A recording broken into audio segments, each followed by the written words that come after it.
think I know, because Okay, I'd like to call the meeting to order, and it's good to see all of you here. Welcome.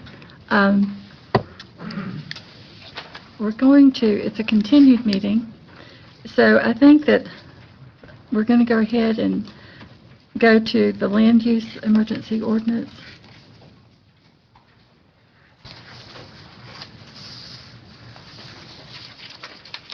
Thank you, Mr. Chairman.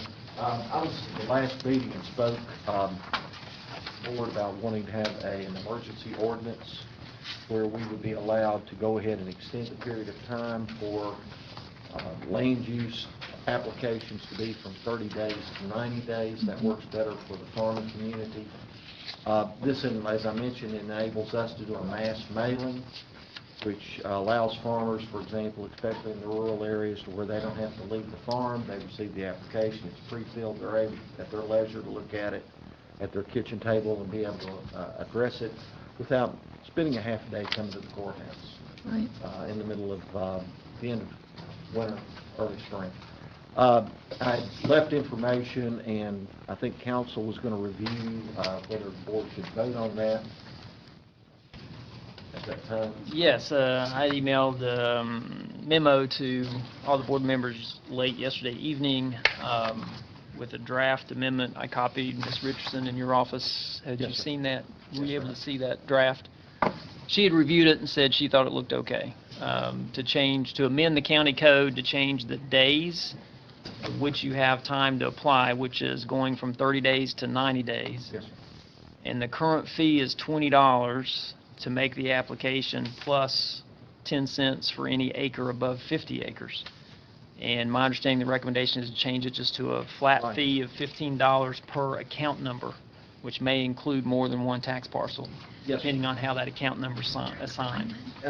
And taking upon that point, 6 years ago when I presented to the board, I gave the board at that time a choice of 15 or 20.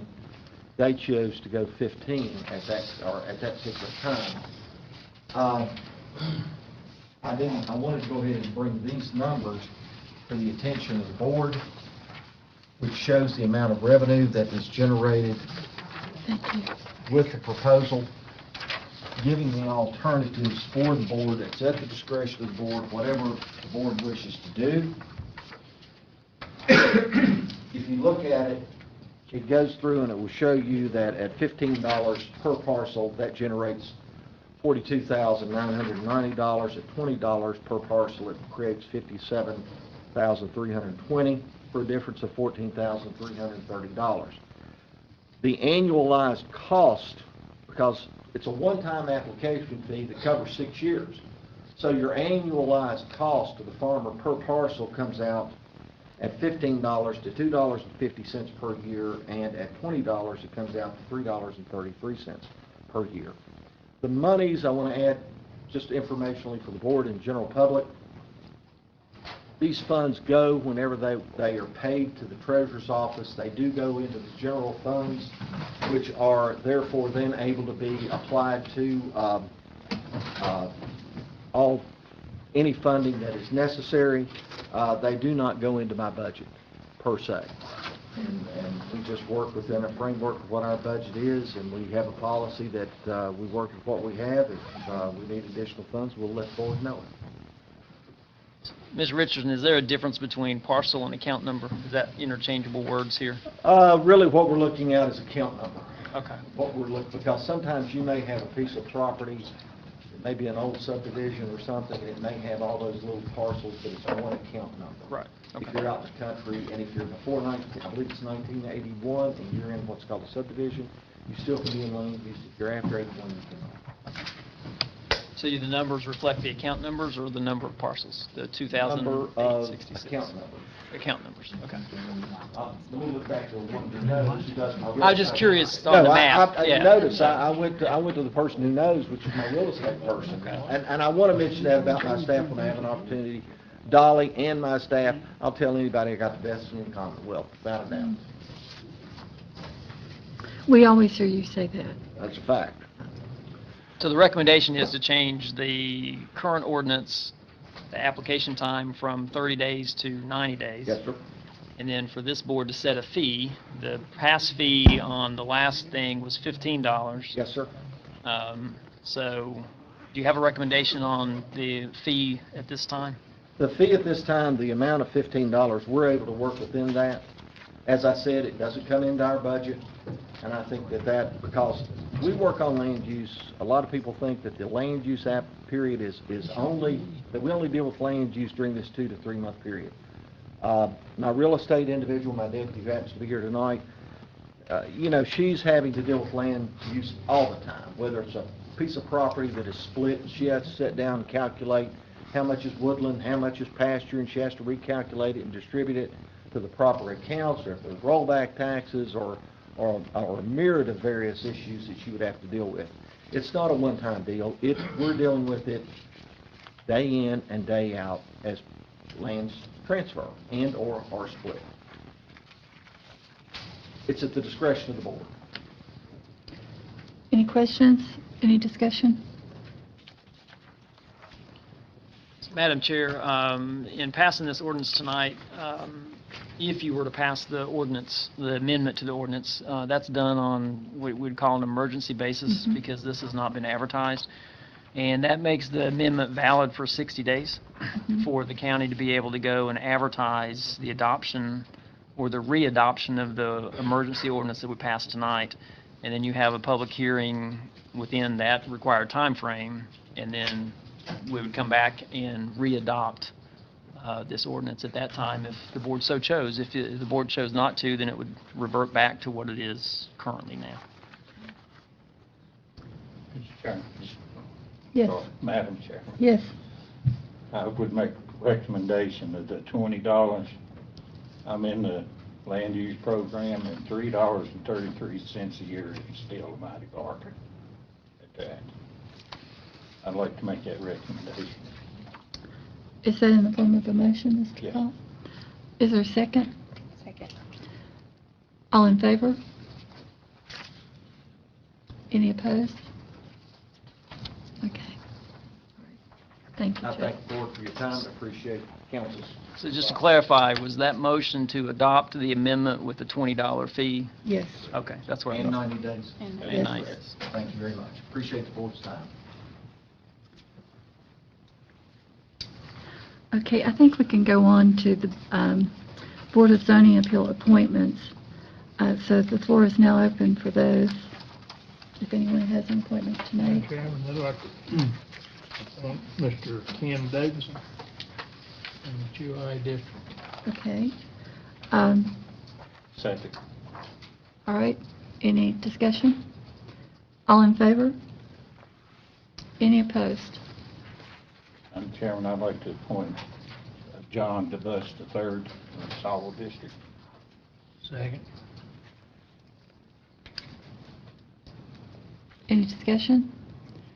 All in favor? Any opposed? Madam Chairman, I would note that I believe the BZA appointments are recommended from the board Yes. to the circuit court. Yes. And the circuit court makes the appointments. Yes. So the motions should be, we recommend someone to be appointed by the circuit court, for the circuit court to consider whether to appoint. Okay. Just to be clear that we understand what's going on, that, you know, we're making recommendations to the circuit court Recommendation to rather than the appoint. appointment. Yeah, that's Okay, right. thank you. Thanks for that clarification. Madam Chairman, I have a question, Okay, if I may. sure. Is that something that Mr. Farthing is going to pass on to the court, or is that up to our administrative office? I want to make sure that gets, The administrator would take care of that. great. Thank you. Are there any additional appointments?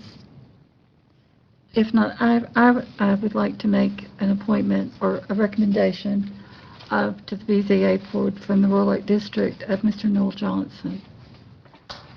I'll second. Noel Johnson, he's been serving in that capacity. All in favor? Any opposed? Okay. I think that we can open this up for citizens' time now. Do we have anybody signed up, Kelly?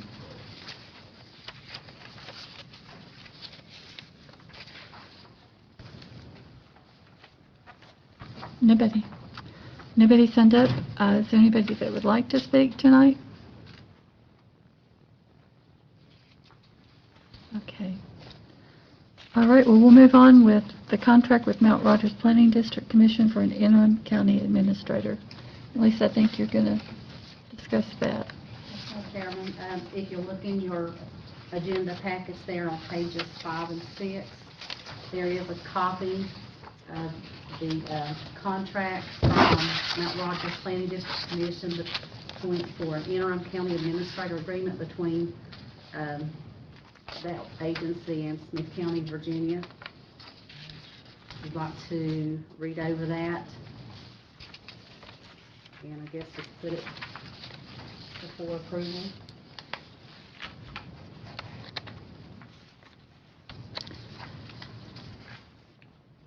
Madam Chairman, do we know who it's going to be? Is it Aaron Sizemore? It is Aaron Sizemore, Mr. Paul. Mhm. I have no doubt of his ability, but he's going to have a full plate. Well, and in the Does a lot. yes, and note in the contract, he says he would be here 24 hours a week. Yes. He does a good job at Mount Rogers, I know. And it's a temporary basis. It is until we hire. Uh-huh. I recommend we accept it. Okay. Is there a second to that? Second. Any further discussion? All in favor? Any opposed?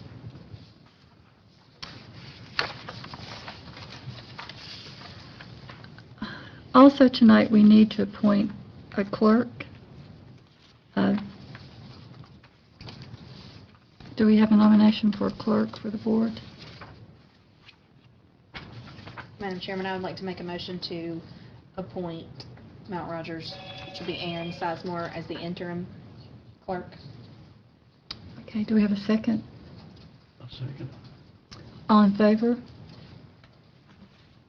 Any opposed? And we also have a deputy clerk appointment to make. Madam Chairman, I'll make a motion to appoint Ms. Lisa Richardson as deputy clerk. Do I have a second? Second. All in favor? Any opposed? Okay, next on our agenda is the audit discussion for the upcoming year. And Lisa, I think you're going to briefly talk about that. I was going to talk about the cost allocation plan. which Okay, is let's next do on the that agenda. first. You wanna do Yeah, that first? let's move Okay. down, yeah. The cost allocation plan, again, is on page 7 of your agenda there. It's a proposal for Robertson, Farmer, and Cox to do our cost allocation audit for year ending June 2019. If you'll notice there on page 8, there's a cost for 1 year at a fixed fee of $4,750.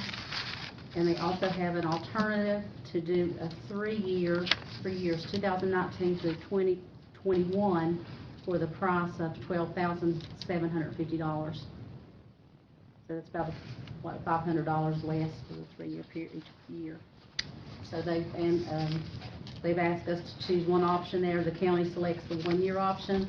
The county selects the 3-year option with annual savings. Okay. Do we have any discussion on this? Yes, Madam Chairman. Have we ever looked at any other agency as far as doing an audit, just a cursory audit, or even make a deeper dive and do a complete forensic audit? I would refer that to Lisa because you had the history on that, Lisa.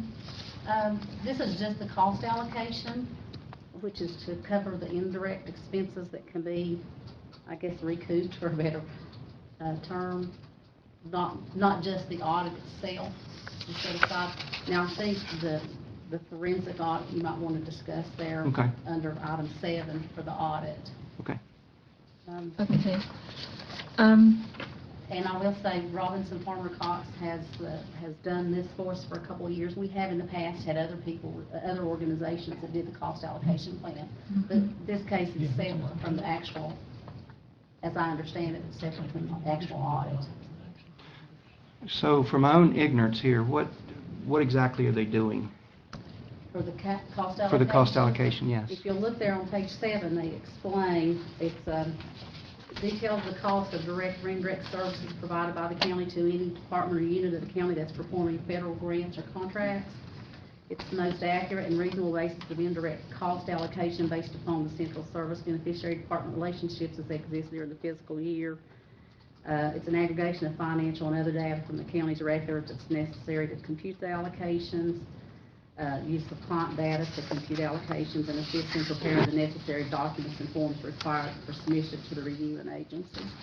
So they come and do an audit and gather all the information and have it prepared for the actual audit, when we go through the actual audit.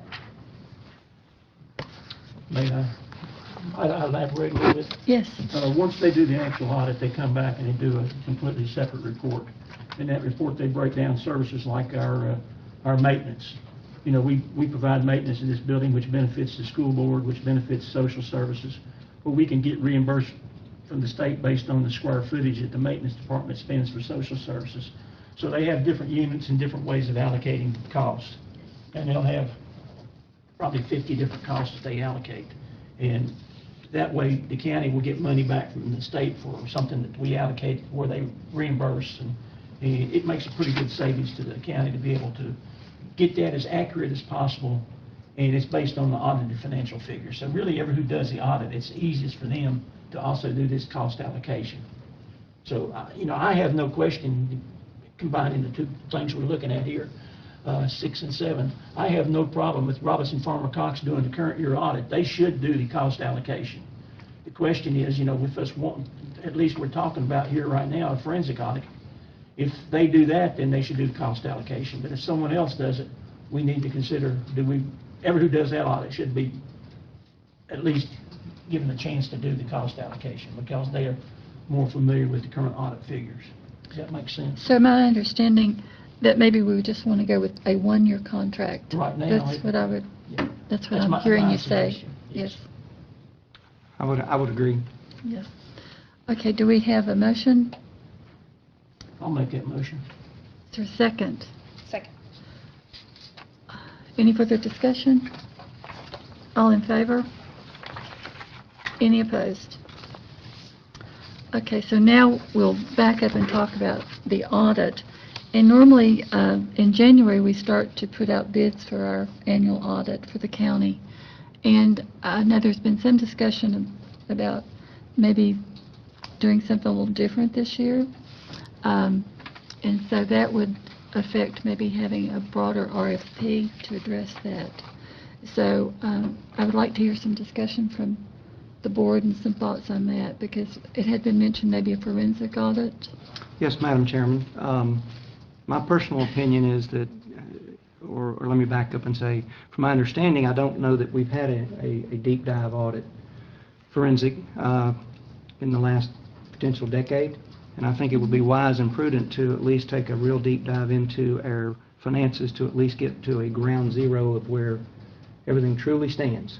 Not being an accounting background, I think it's good to get to a starting point and move forward from this point. That way we don't have any skeletons anywhere or potential skeletons anywhere, and can move forward with a zero baseline. Right. Any further discussion? What's the difference in the regular audit and the forensic audit? Well, to my understanding, Madam Chairman. Is it like, it's something come up that we need to do a forensic audit or something, or what? It's just kind of, from my understanding, you just do a deeper dive to verify all the invoices are truly what you're paying for actually was done, rather than just saying we have an invoice and a payout matching. We want to make sure everything that we're paying for is truly service has been rendered, product's been bought, and we have everything we're supposed to have. And it also kind of, it's a much deeper audit, Mr. Call. It reviews the procedures just like a regular audit, but in greater detail. And since it has been such a long time since the county's been, you know, in that situation, we haven't had a forensic audit. So But it's just a much broader, deeper type of audit. What is the difference price-wise? That's where we would, Audits are expensive. yes, that's where we would need to do an RFP Mhm. and get some cost estimates on it. I would prefer that, Yeah. because I'm not disagreeing with anybody here, Right, but audits are extremely expensive, they are. really expensive. But, Right. but, you know, often it does merit an additional cost just Right. for, And I've took the liberty of reaching out to at least one business entity that professionally conducts them, and they are willing to submit a RFP, you know, when the time comes to do that. And I'm sure there's a couple more that we could, you know, solicit or put it out there for the appropriate individuals to respond. I just think it's prudent, financially prudent for us to do that for the county. Mhm. So, Madam Chairman, I think if the board directs the administration to do a request for proposals Yes. for the general regular audit and as well an forensic audit, and get the two separate bids with maybe a description of what they're going to do in the forensic audit, maybe so everybody understands, and then you have a price for both, and then you guys make the selection at that point whether to accept the proposal at that time or not. That would be great. that would be my feeling also. So do we have a motion for that? Yeah, let me think about the wording of it. Okay. Probably his wording is fine. Well, I I believe think you how can many just, words just you move have to take? What he just to said. direct staff to draft and publish a proposal, a request for proposal for an annual audit as well as a forensic audit of the county records. That's exactly what he said. okay. There you go. And do we have a second? Second. And all in favor? Any opposed? Okay.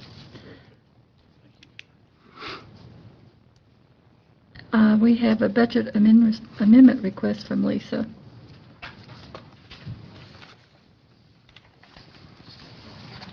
If you don't mind, if you've got that, that's fine.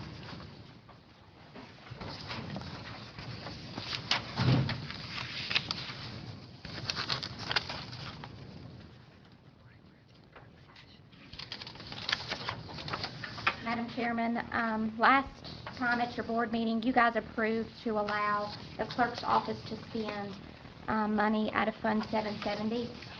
When I went back to write the check, there is no actual budget line in there for Fund 770. When we did the budget proposals, no one requested for money to be placed in there. That's a standalone account that the clerk's office uses every single time that they can for excess office supplies and such that they have. So I need permission to be able to do a budget amendment and add $5,000 on both revenue and expense side to accommodate the expenditure of that check. It will make your budget, your current budget amount right now is $89,774,539. It will make your budget, actually no, that is what your current budget will be, is $89,774,539. We adopted a budget of $89,532,432, and to date we have done, including this $5,000, $242,107 worth of amendments.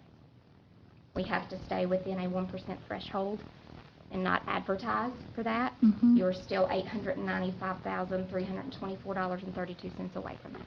Okay. Do I have a motion to approve? Make a motion to approve. Do I have a second?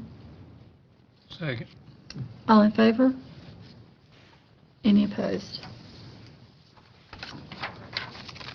Thank you, I can also Kelly. explain the next one too. It's If you would like, that'd be We, fine. the EDA met last week and have received a request from the chamber to support their boot camp, their small business boot camp.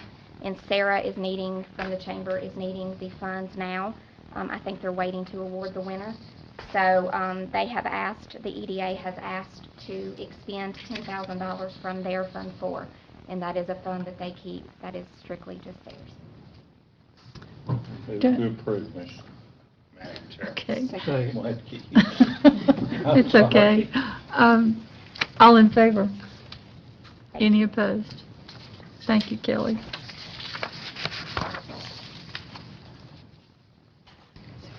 Okay, I think we are going to have closed session, but rather than have everybody have to wait around for supervisor comment time, I think we'll go ahead and do supervisor comment time. Madam Chair, Yes. ma'am, make Yes. looking at the number 7 audit discussion, Yes, where we're going out for proposals for the audit, I think we need to also talk about the write-up for the audit. In the past, we've employed a second firm to do yes, the legwork, and yeah, we to probably prepare, need to- yes. Probably need to let them know that that's going to be done again, or negotiate that, or do whatever we're going to Yeah. do, and not leave that hanging. Yeah, they need to know that. Yeah. You're talking about the preparation for the audit, Yes. getting Mhm. it in the right format and all that stuff? Yes. Yeah, and you've subbed that out in the past? Yes, sir. Mhm. Okay. So We have you two probably ought different to firms. include that in the request for proposals as a, Yeah, I If we need to agree. do anything here tonight, I'll make that motion, but I think we do need to. Do we need to amend the other motion to include I that? don't think you have to amend, I think you can just Just make this one? move to direct staff to also do a request for proposal for the preparation for the audit, whatever that terminology is, to get those bids out at the same time. That was the exact words I was going to use. All right. You're just coming up with the very exact words tonight. I'll second the motion. Okay, all in favor? Any opposed? All right, so I think that we will do supervisor comment time before closed session, so it doesn't keep everybody waiting. You're very welcome to stay and come back in after closed session. So I think the last time we started with Mr. Call, but we're going to, I think, start with Mr. Great, Rattler. throw me on the spot. Uh-huh. Okay, I'm new to this, so I'm just learning. I want to thank everybody for coming out. I'm looking forward to working hard for you. Just know that I will work hard to try to do what hopefully is the right thing for the county. Next. Thank you for all being here. It's a pleasure to see all the seats with someone in them instead of looking at all the empty seats. So hopefully we'll make it enjoyable, and we'll be doing the right things for you. So thank you for your support. That's me. Yes, I would like to echo what Mr. Atkins and Mr. Atlas said. Thank you all for being here tonight. We certainly are sitting in these seats because of you all, and I always say the citizens of Smyth County are my bosses. So when somebody says, "What's your job?" I say, "Well, I have 32,000 bosses, so you can ask them what I'm supposed to be doing." But I do want to make a couple comments, Madam Chairman, if you don't mind. Ms. Wyatt and myself and Mr. Ratliff are going to be attending Legislative Day in Richmond on February the 6th. So if there's anything that you all as citizens would like us to bring to the attention of our legislators in Richmond, please feel free to reach out to us, and we'll be happy to be your voice while we're there. The other thing I'd like to announce is the first Saturday of every month in the beautiful community of Conner Rock, they have a community breakfast there. It's a fundraiser for their community center, and it's some of the best cooking, don't tell my dad that, but that you'll ever eat. And that starts at 7:30 and usually lasts till about 10 o'clock. So again, that's the first Saturday of every month. So the next one coming up will be Saturday, February the 1st, starting at 7:30 a.m. They also sell canned goods and different things there, so it's a nice little event to go to. And also, if this is the appropriate time, I know we need to appoint someone to the regional jail board. Mhm. I think they're waiting on us to send someone to them, so I would like to make a motion to appoint Mr. Charlie Atkins to the regional jail board. Do we have a second? Second. All in favor? Any opposed? Thank you, Lori. Abstain. Okay. Great. All right. Well, I would like to especially acknowledge our mayor who's here tonight. Thank you so much for coming. We really appreciate your interest and taking the time to come and be with us. Also, Mr. Rush, thank you for coming from the town. And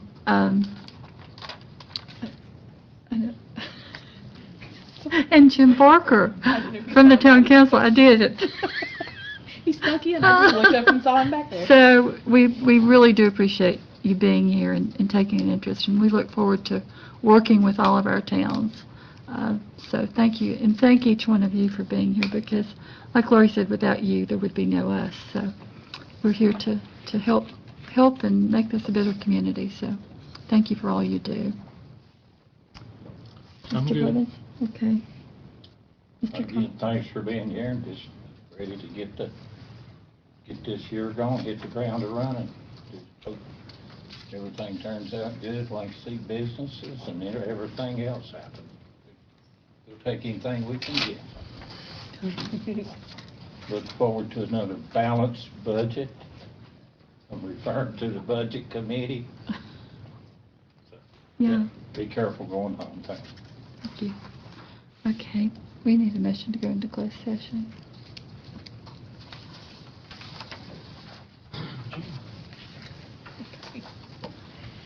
Madam Chairman, I'd like to make a motion to go into closed session under the Code of Virginia, Section 2.2-3711A1, personnel matters, discussion, consideration, or interviews of prospective candidates for employment, assignment, appointment, promotion, performance, demotion, salaries, disciplining, or resignation of specific public officers, appointees, or employees of any public body. And also A7, legal, which is discussion with legal counsel and staff pertaining to actual or probable litigation. Do we have a second? Do we need to invite council into the closed session? Yes. You can, when you go in or after you go in, it doesn't matter. You can invite people to come and go at your pleasure. So I will add to that motion, we invite our counsel, Mr. Scott Farthing. Okay, and do we need to exclude staff? Yes. Okay, so do I have a second to that motion? I'll second it. All in favor? Any opposed? Okay, Thank you all. thank